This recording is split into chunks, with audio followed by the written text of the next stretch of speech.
Hello, everybody, and welcome to HardAssetsInvestor.com. I'm Mike Norman, your host. My guest today is Jim Awad, Managing Director of Zephyr Management. Jim, thanks very much for coming on the show. It's great to see you, by the way. Old friend, and it's my honor and pleasure to be with you. Thank you very much.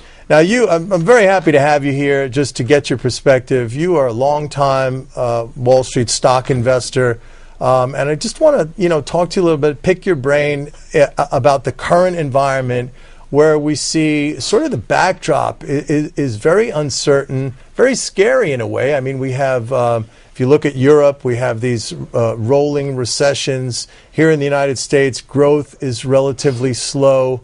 But yet we see equity prices pretty much all over the world just move on a very steady upward trajectory. Is there some kind of a disconnect there, or maybe you could make sense of it for us? Sure. The markets are doing better than the economies in almost every geography, and it really comes back to the central banks around the world. And what they have done is they've taken away all the other investment options. They've made them unattractive. So people say, okay, it's a zero interest rate environment.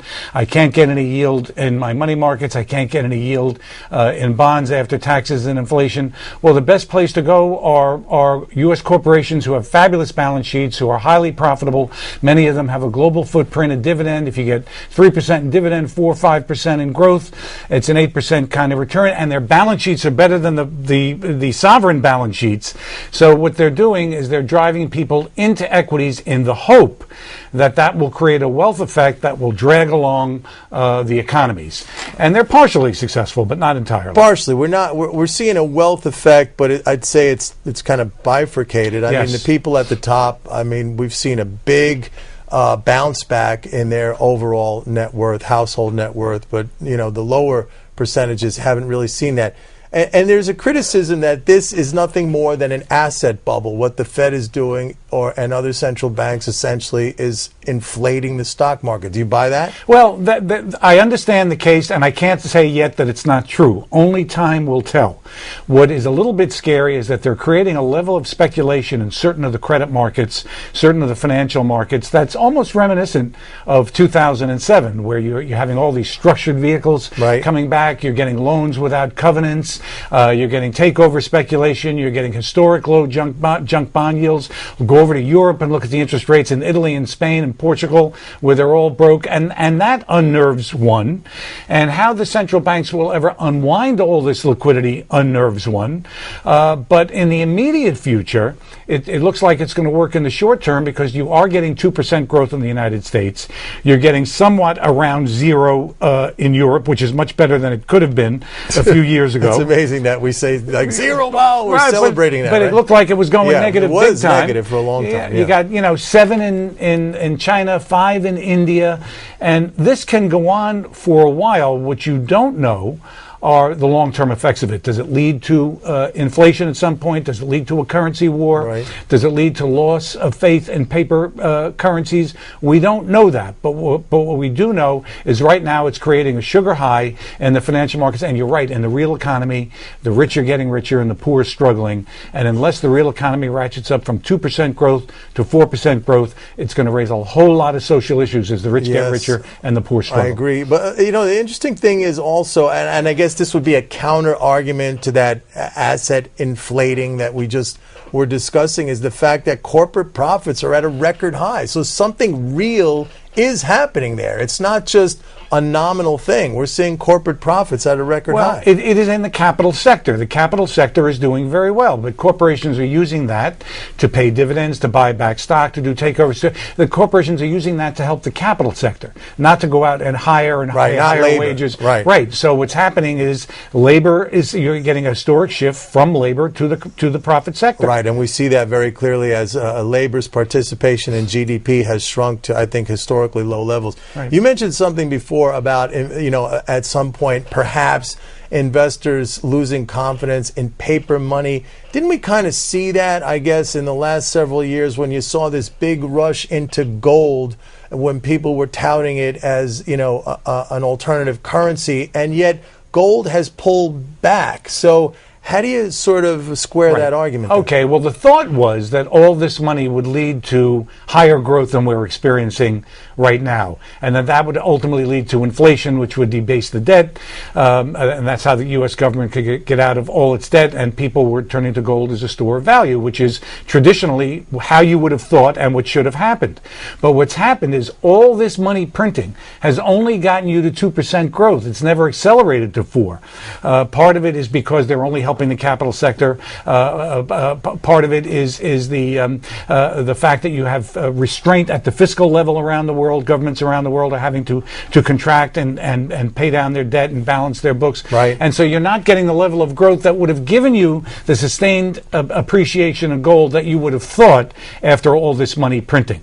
Doesn't mean it can't happen later, but the point is central banks around the world have all this money and they have to put it someplace, and they're basically saying we want to put it at this point. Gold can't absorb a lot of it, right, where therefore the U.S. dollar is going to be okay, the euro is going to be okay, and by default gold doesn't do well as history would have suggested it might have done. Now, you're a very successful investor. You've been doing it for a long time. I think somewhat contrarian as well. When you look around sort of, internationally at the world, are there any particular regions or countries where you like to focus on, or even through your investing here in companies in the U.S., is there an international sort of element to that? Yes, I would barbell it. The United States right now is the least ugly kid on the block, and we're doing better than most geographies. And so you want to have exposure to the U.S., but also the highest secular growth is in certain emerging markets where we were in the 1950s. The middle class is growing. Like which ones? Like it emanates in China, but you're much better off investing in the geographies around China, so you don't assume the China political risk, the China corruption risk. So you can go to Singapore and Hong Kong and find world-class companies that are serving the emerging middle class all over Asia, and find some terrific companies and select mutual funds. What you have to worry about emerging market mutual funds is many of them invest in commodity countries and countries that don't have good governance. So you really want to find a mutual fund that invests in emerging market middle class. Then you go down to India. There's a lot going on in India. In fact, you could say the India model has better legs long term than China because it's got a democracy and it's got better demographics and growth rates. In India, we like private equity more than public equity. That's where more of the inefficiency is. And then if you go through Latin America, interestingly, Mexico's coming around in spite of all the what you read about the drug wars. Mexico looks like it's doing better. Colombia is doing better. Chile is doing better. Brazil's going to have a little bit of a tough time here short term, but it's doing well long term. And so some of the Latin markets combined with non-China Asia and the U.S. and private equity in India, I think are the best geographies. Interesting. We've recently saw a sort of a pushback or a reaction to austerity, perhaps, suggesting that it doesn't do what it claims to do. There was the paper by Carmen Reinhardt and Ken Rogoff when it was discovered that there were errors in that paper where actually it produced a different result, possibly a growth result, as opposed to a contraction, which is what they claimed when you went over 90%. Do you see any chance that we're going to see a pullback in austerity? And if so, wouldn't that be bullish overall, and particularly for like commodity prices? Well, if you had a pullback with austerity coupled with long-term entitlement reform in both the United States and Europe, you then would have the chance of growing your way out and balancing the books by growth rather than through higher taxes in the various geographies. And that would include the United States and Europe. But just to delay austerity for the sake of pushing the pain off a little bit without accompanying it with important entitlement reforms, I do not think would excite the financial markets. But if they said, okay, what we're going to do here is pull back on austerity short term and really cut the growth in spending long term in a meaningful way, I think that would unleash growth in all the geographies. You think that's going to happen? Not until the next set of elections. There's no political dynamic that's screaming for that yet. You could in the United States get a Ronald Reagan type figure who got us out out of our last mess, and to run on the basis of growth rather than social issues, contentious social issues.